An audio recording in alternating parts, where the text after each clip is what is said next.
there are so many women like all around the world who are surfing cold water, even colder water than where we're surfing. And I was getting messages from people saying like the like surf world is missing something like this.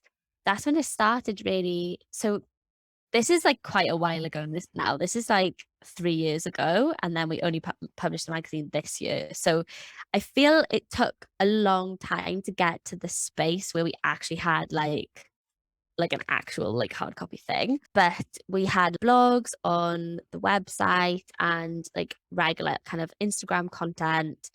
And I didn't actually consider how much work would take to get like a hard copy magazine.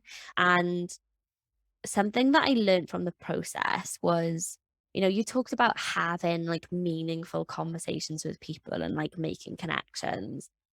But I feel like I rushed this first issue to the point where I try to include like way too much content. There's so many amazing stories in here, but I really feel like it's only like scratch the surface of people's stories. I'm going to pause you there. Absolutely not. I think that's fantastic. Here's the problem with magazines and why it's a dying art. The whole industry is propped up on advertising dollars, which means that like 60% of the pages are bikini models for swimsuit companies and garbage. And nobody reads that. Nobody pays attention to that. But I think you're falling maybe accidentally, but it's just based on your desire for how you want your content to come across.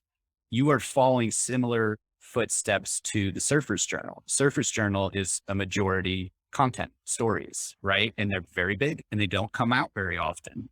And you're also, I mean, I don't know yet how big the team was that was fully involved with it. And yeah, it took 3 years. Hell yeah, it did. It's supposed to take a long time.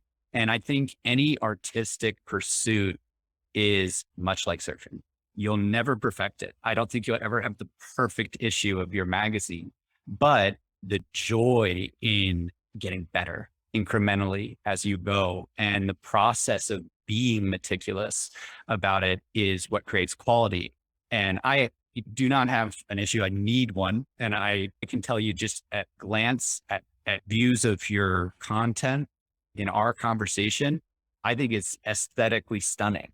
So I'm a huge fan of the way that you're going about it. And I think if the next issue takes 5 years, so be it.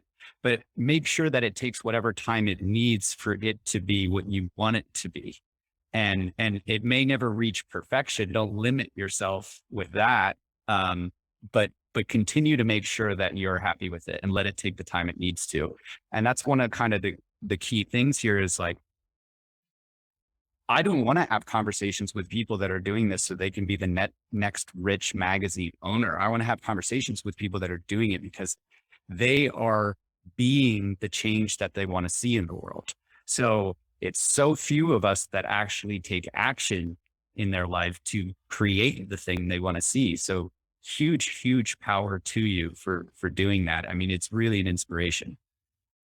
Thank you so much.